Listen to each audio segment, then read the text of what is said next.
Okay, Ian, let's talk about shallowing the shaft. It's one of the most clickbaity terms out there.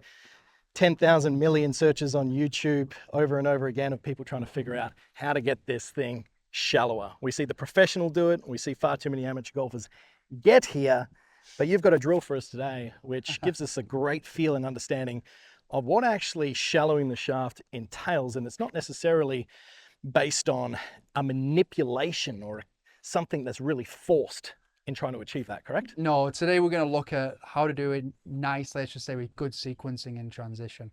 So first thing you really want to have, and this is a big assumption, is the club to be in a good position on the way back. Right. I see a lot of players that in trying to get the club shallower on the way down, they go to get it shallower on the way back. Oh yeah. And it's almost, it's just adding another layer to everything. Yeah. So let's just assume, first of all, we've got the club in a nice position on the way back, and then we can just focus on our sequencing. So in a lot of cases, when players are getting steeper in transition, if we were to reference 3D data, you're going to see a very dominant move with the upper body. So the pelvis isn't able to move in transition, leading in the way we'd want it to. So whenever it's a case like that, you go back to the backswing and you look at like, okay, is there anything through backswing that's influencing the way the pelvis is moving in transition? But again, assuming that that's good. Yeah. If we go to the top of backswing, what we're looking for on the way down is for, say, the pelvis to move first, then the rib cage, then the arms, then the hands, then the clubs. A nice little reference from the pelvis from the top that I give players a lot of times is that simply from the top, can we get the lead hip over the lead ankle? That's a nice little one I go to, and I'm doing that with the club shaft across my chest, simply because that allows me to have a sense of just keeping my upper body kind of calm while I do that. Exactly, great rehearsal there. Okay. Yeah. Perfect. And then just a nice way to kind of see the way that the shaft will respond is if you were to make a backswing with just your left hand, Kerrod, and then same thing. Yeah, that's it. Lead. That's it. Yeah, beautiful. perfect. So what I feel here is that the shaft, at the moment, I'm supporting the weight of the golf club through a hinging of the wrists, right? So I've got it into a great spot where it would be if I had two hands on. But removing the right hand out of this, which really at the end of the day, we see like this big pulling coupled motion here and the club gets stuck behind. You can see how steep that shaft gets as a reference. Yeah. If I just use my lead hand to get the golf club back, I feel like the weight of the club is quite supported here.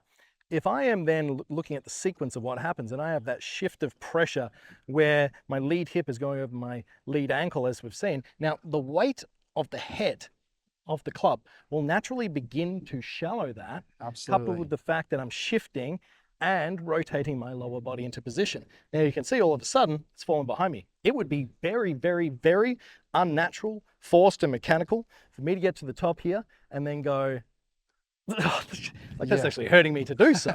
Maybe I need to hit the gym. All right, so once we've done that, right, and we get ourselves back into that position, what would you say to them? Well, from there, I'd say just as you were doing just there, Kerrod, so if you go left hip over left ankle. But what I find really cool to kind of share with the audience, if you stop right there now, Kerrod, and just put your right hand on, you'll notice how far in front of your body your hands are, and the sweet spot is nicely behind. Yeah. Okay. So, in lots of cases when players get steep, they're often trying to like force their hands down in there to get the space. Whereas you see when they shallow the club, the hand path is nicely out in front of the sweet spot as well. So I like the way that the club responds to just through good sequencing. I think it's just a really simple feel for players to go through when they, just on their own anywhere they want to practice it. You can pick up a club and just work on the sequencing, just the left hand, and they'll get that sense of the club kind of shallowing the way we're looking to get them to it. Yeah, and as we've talked about in all the videos we've shot today, then translating this into a simple drill that players can take home, right? I'm going to add another layer to this would be that after we've got ourselves from our front hand or our left hand only, we're going to pivot back and we're going to get the feeling of getting our, as you said, your left hip over your left ankle. We can see that golf club is shallowed. Put that trail hand on, that feels great. Going back and through, I'm just going to grab your golf club off you for a second. Absolutely. And the weight of a golf club is quite easy for us to manipulate. But you put two together, now all of a sudden we can really feel the weight of the head, right? Yeah. So if we join these two together, good luck hitting a golf ball, but it'll give you a sensation.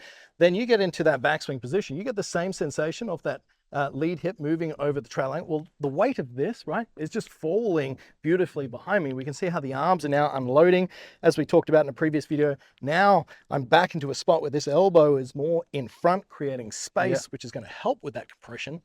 Give that one back to you. Then I just do that once more, aware of trying to recreate that feel. That feels wonderful, right? I've been shifting my pressure. The club is now being transported underneath me without trying to manipulate that shallowness. Yeah.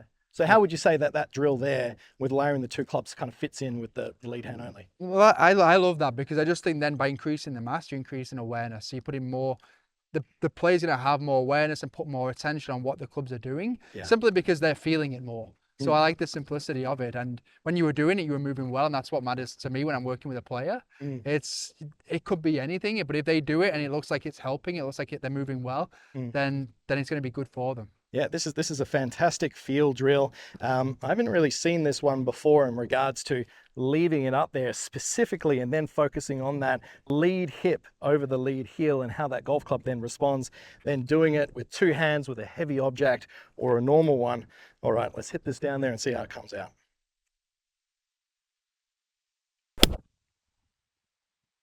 All right, mate. Yeah, good one. Club head must have got behind the hands because they've got a nice little draw. Yeah, nice little draw.